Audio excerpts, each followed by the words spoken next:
tak nakonec jsem se opravdu rozhodnul změnit obchodní model.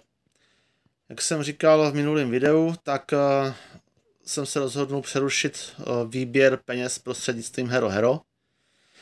Přesměrovávám tam akorát videa tohohle deníčku, který vytvářím.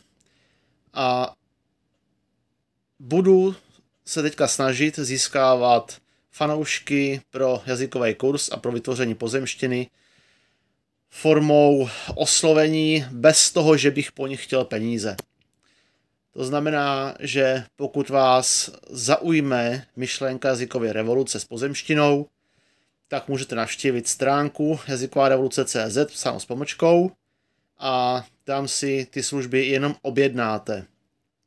Díky této objednávce si zarezervujete, zafixujete tu cenu, jaká je momentálně napsaná na webu, a potom v následujícím roce tu rezervaci můžete kdykoliv využít k tomu, abyste se začali učit pozemsky.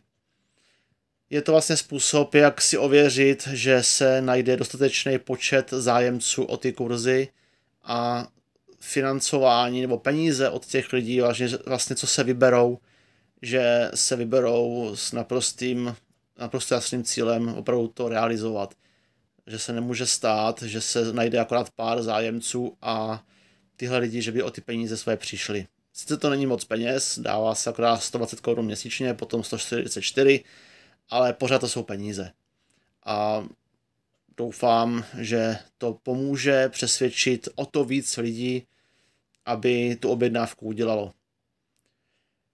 Doufám, že jo, a držte mi palce.